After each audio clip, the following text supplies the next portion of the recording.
everyone. I am Pooja, roll number 2151, and my topic is characteristic equation for the Cassilian partial differential equation of the form f of du, comma u, comma x is equal to v of x, comma ux dot d of ux plus c of x, comma ux is equal to 0. As we know, we represent gradient of u is equal to p and function of ux as z. So equation 1 can be written as f of p comma z comma x is equal to b of x comma z dot p plus c of x comma z. Now we differentiate f with respect to p, so we get b of x comma z.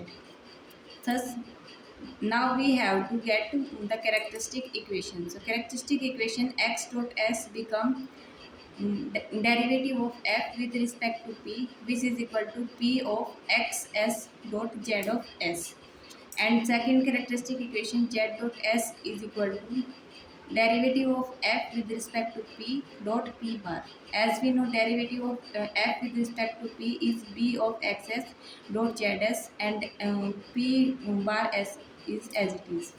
We know the value of this is equal to minus c of xs zs. Hence, we get these two characteristic equation for the Class-Linear first order partial differential equation. Now we take an example.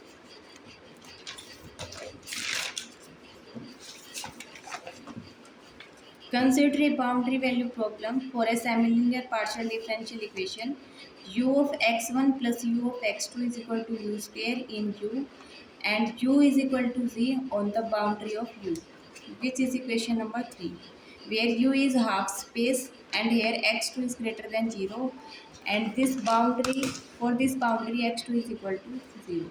As we know equation 1, this is the equation number 1. And equation number 3, as we take equation number 3 as 1 ux1 ux2 minus u square is equal to 0.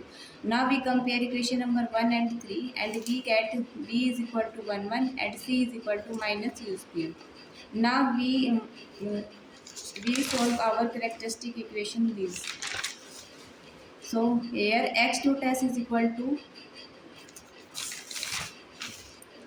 b of xs dot zs. Here we get b is equal to 1 and z dot s is equal to minus of c. So c is equal to minus u square, so minus c is equal to u square, and u square we denote this as zs. So z square s is equal to z of s का square. This is equation number 5.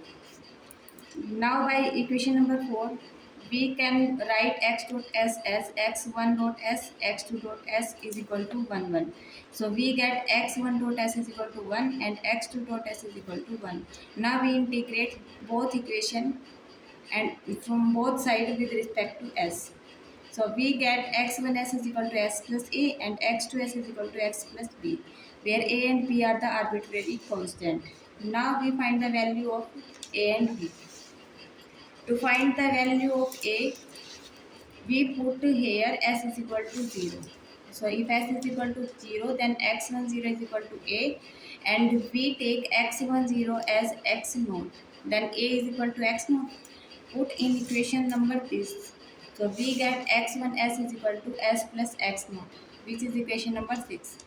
Similarly, we put here s is equal to 0, we get the value of b.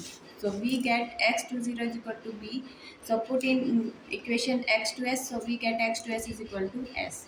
Now by equation number 5, where z dot s is equal to z of s square, we can write this as derivative of z with respect to s, and here z square. Z square term opposite side, so dz upon z square is equal to ds. Now integrating both sides, so we get minus 1 upon z of s is equal to s plus c. Now we find here value of c. So for this we take s is equal to 0 in this equation. We get minus 1 z0 is equal to c. We get value of c, so put in equation number 8. So it becomes minus 1 upon zs is equal to s minus 1 upon z naught. here we take LCM. So by taking LCM, we get that minus 1 upon z of s is equal to s z naught minus 1 upon z naught. So here value of zs becomes z0 upon 1 minus s z naught. This is double star equation. As we know, u of x s x1 s0 is equal to z of xs from the boundary condition. So at s is equal to 0. So here we put s is equal to 0, we get u of x1 0 comma 0 is equal to z of x comma 0. We know that here we let x1 0 is equal to x naught. So put here. So u of x naught is, comma 0 is equal to z of x naught. As we know, u of xs is equal to zs. So put here s is equal to 0. We get u of x0 is equal to z0. So x0 can be written as u of x10, x20 is equal to z of 0. X10 can be written as x0. So u of x0 comma 0 is equal to z0. We can see that in equation number 9 and 10, we get these values have this these u of x naught is equal to g of x naught and u of x naught comma 0 is equal to z naught. So from this we get z of 0 is equal to z of x naught. Put this in equation number star. So it becomes z of s is equal to z of x naught upon 1 minus s g of x naught. Now we fixed a point x1 comma x2 which belongs to u, and we select x is greater than 0 and x naught belongs to r, so that x1 comma x2 is equal to x1s comma x2s. We find that x1s have the value x1s have the value here s plus x naught and x2s have the value s. So put here. Now x1s is equal to s plus x naught and x2s is equal to s, and if we take x1 minus x2 then it becomes x naught.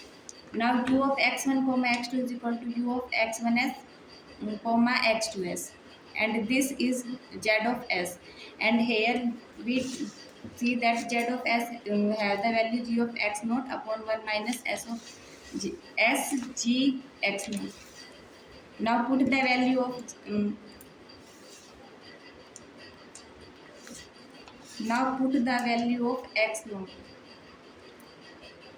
which is x1 minus x2. So put here u of x1 comma x2 is z of x1 minus x2 upon 1 minus x2 g of x1 minus x2, and here the denominator is non-zero, which is our required solution.